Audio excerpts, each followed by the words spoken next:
Assalamualaikum warahmatullahi wabarakatuh.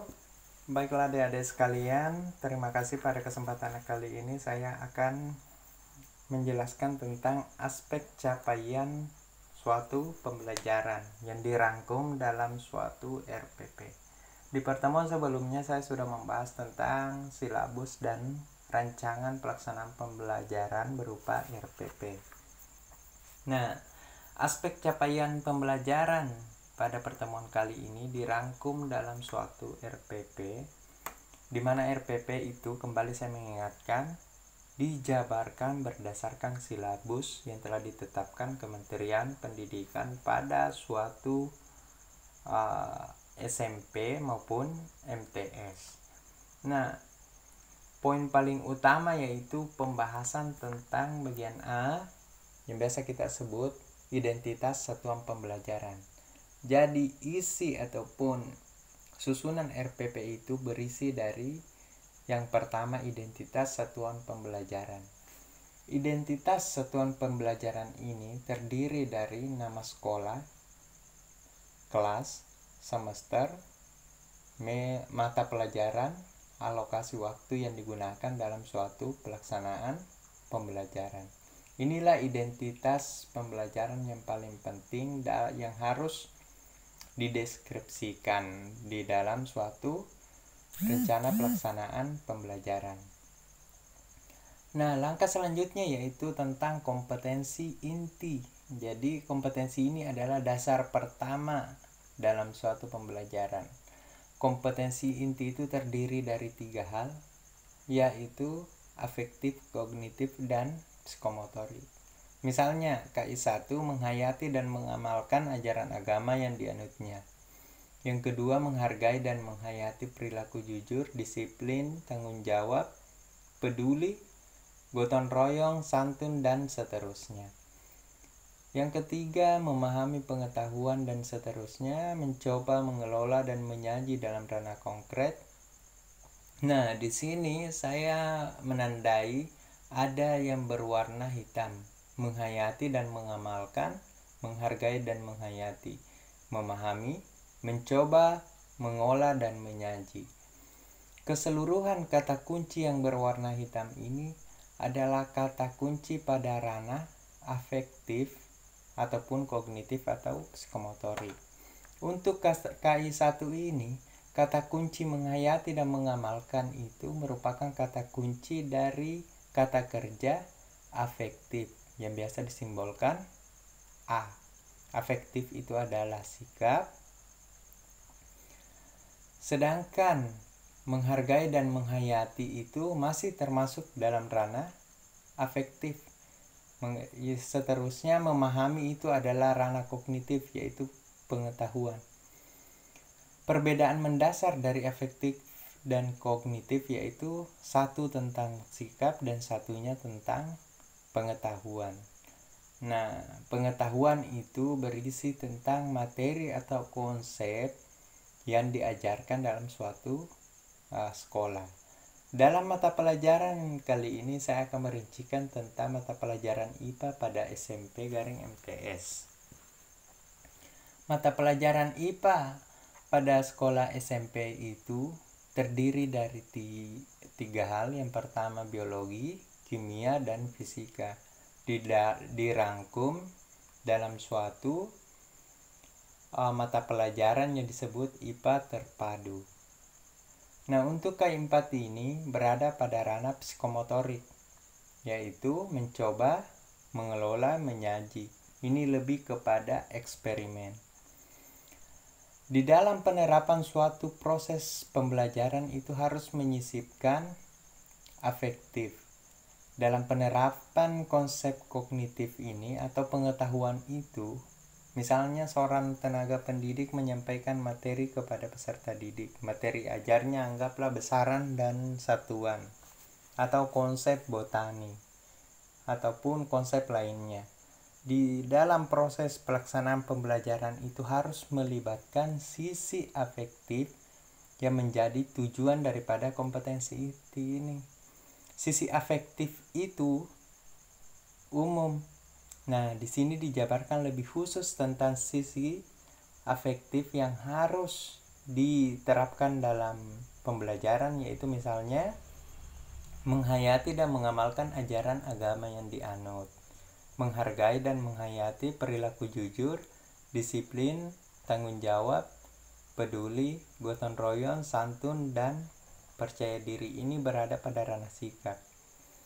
Nah, selanjutnya pengetahuan itu akan ditransformasikan ke ranah psikomotorik atau akan diterapkan pada ranah psikomotorik berupa tingkah laku, yaitu mencoba, mengelola, menyaji dalam ranah konkret, menggunakan, mengurai, merangkai, memodifikasi, dan membuat.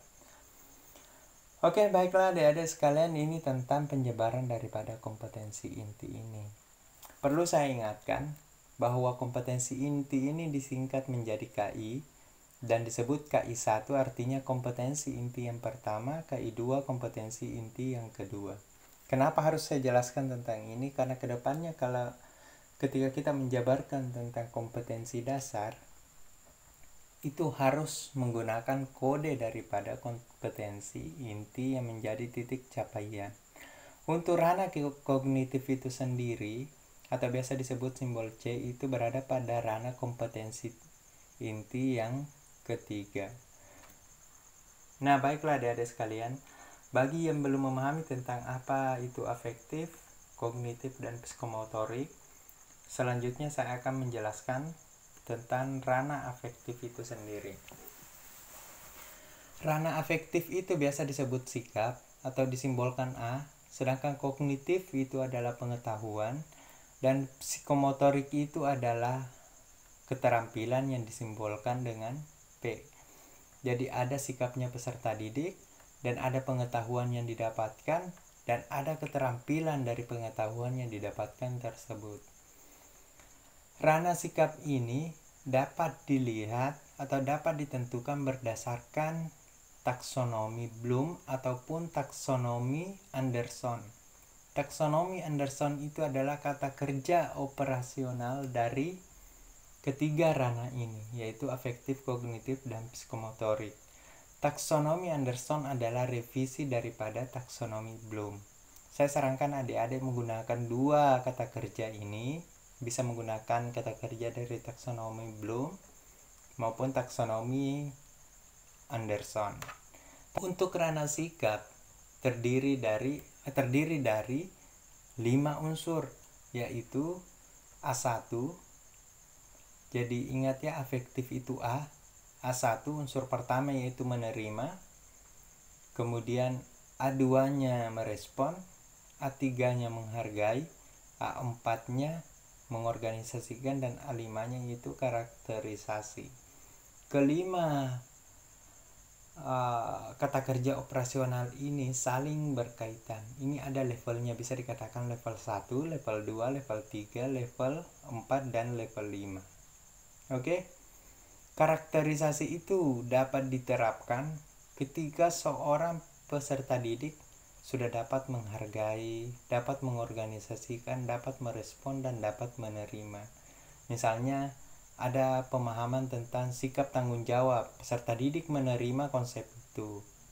Menerima artinya di dalam diri peserta didik sepakat dengan konsep itu. Kemudian karena ada konsepnya, maka selanjutnya ia merespon sikap itu.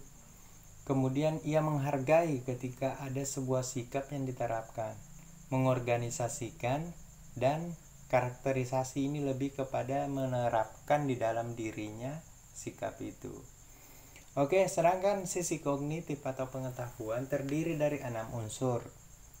Yang pertama, mengingat, memahami, mengaplikasikan, menganalisis, mengevaluasi, mencipta. Ranah kognitif ini biasa disimbolkan C atau dikodekan C1, C2, C3, C4, C5, dan C6. Seperti ranah afektif, ini sangat terstruktur. Sehingga ketika misalnya kompetensi dasar mengatakan menganalisis konsep besaran dan satuan, berarti Konsep itu berada pada tahap kognitif pada ranah C4. Artinya, ranah C4 ini menandakan bahwa ada proses mengaplikasikan ilmu, ada proses memahami ilmu, dan ada proses mengingat. Pertama, minimal mengingat ini ada banyak kata kerjanya. Ini hanya kode umum. Mengingat itu memiliki penjabaran kata kerja dalam suatu taksonomi Anderson maupun taksonomi Bloom. Saya sarankan adik-adik segera mendownload tentang taksonomi Bloom maupun taksonomi Anderson. Namanya KKO atau kata kerja operasional. Oke, selanjutnya yaitu tentang ranah psikomotorik, yaitu keterampilan yang disimbolkan P. Nah, di sini pada ranah ini terdiri dari 5 unsur. Yang pertama P1 meniru, P2 memanipulasi, P3 presisi, P4 artikulasi, dan P5 itu naturalisasi. Seperti halnya pada ranah kognitif, P1, P2, P3, P4, dan P5 ini memiliki kata kerja yang masing-masing diatur dalam suatu kata kerja operasional. Baiklah adik-adik sekalian, untuk aspek capaian pembelajaran yang pertama ini saya anggap cukup sampai sekian. Untuk pembelajaran selanjutnya silakan download tentang kata kerja operasional taksonomi Bloom agar dapat lebih memahami tentang konsep ini.